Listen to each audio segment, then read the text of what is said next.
Welcome, and thank you very much for downloading the Get Started Guide to Acrylic Pouring.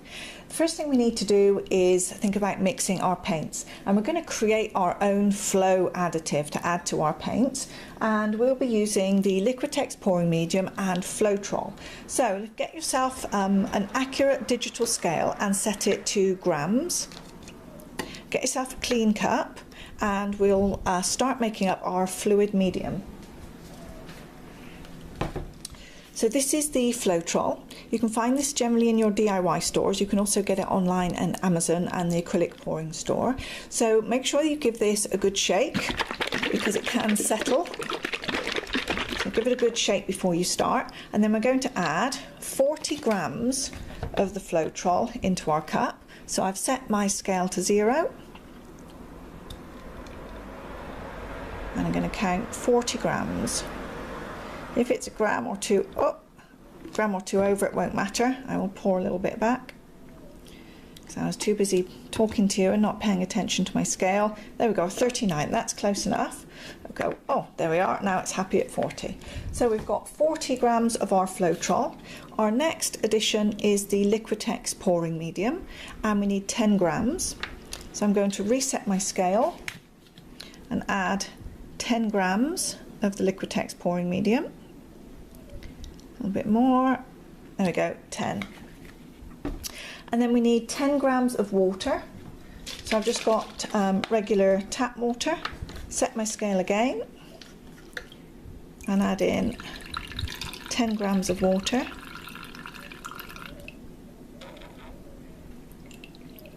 There we go.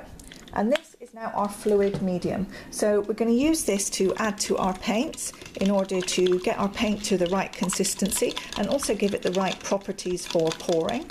The pouring medium, the Liquitex one, is pretty expensive. The Floetrol, on the other hand, is much more reasonable. And both, you should be able to get them wherever you are in the world, of course, although costs will vary. The Floetrol, if you're in the UK, or Europe, is going to be different. It's going to still be called Floetrol, but the packaging will be different. It'll be, instead of saying Flood, it will be a company called Uwatrol, and I'll make sure that I provide a link in the guide for where you can get that. So you just mix up your water, your pouring medium and your Floetrol until they're well combined, and now we can set that to one side. That's going to be our fluid medium that we add to our paints.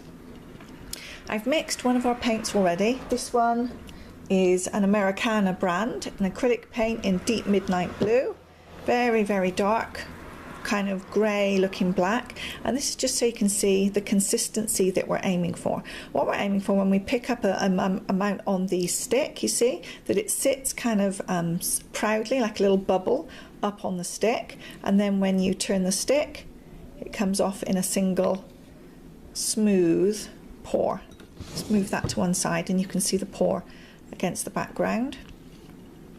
So rather than coming off in one great big gloopy kind of mess, or drib drib drib with big thick gloopy things, or again being too thin and being too drippy, you can see how it comes off in a smooth stream, and that's what we're aiming for when we mix our paints.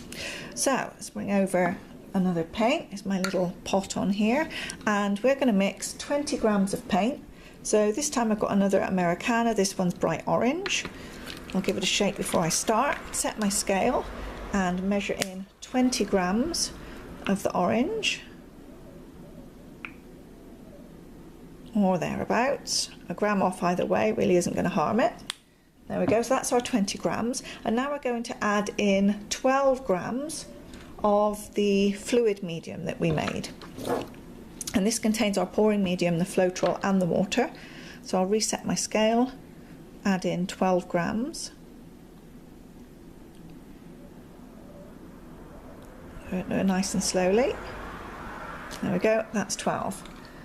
And I'll take one of my little sticks. I'm just going to slowly combine all this in together. Do it nice and slowly to start with, because it'll be, you'll have the thicker paint on the bottom and the thinner water and medium on the top. You don't want to splash everything all over yourself and your table. But once it starts to combine, you'll see how it looks different, suddenly much more vibrant. You're not seeing the pouring medium and the water and everything on top of the paint.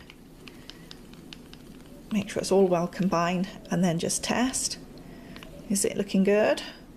It's sitting up on the stick, and when we turn the stick, it drops in a nice smooth, steady and continuous stream, and that's the consistency you're looking for with your paint. So with some of the craft paints, you'll find that some of them tend to be a little thicker than others. Even within the same brand, if I picked, for example, 3 Americana colours, sometimes some of them are going to come out a little bit thicker than others. So the pouring, the fluid medium that we've created here, I've suggested using 12, but I think as an average you should start with 10 grams and see how your paint is, because if your paint's already a little thinner than some of the other colours, adding the 12 grams might make it a little bit too thin. So start with 10, and then if necessary add in an extra little bit until you get the right kind of consistency. And basically you want all of your paints to be the same, so you don't want any one to be thicker or thinner than the others, because when you spread them around on your tile, your surface, your canvas, you want them all to move across at the same pace. So I've got a couple. I'm just going to mix up a couple more. I've got a very nice Indian turquoise here, and I'll also mix up a white, and then we'll talk about additives.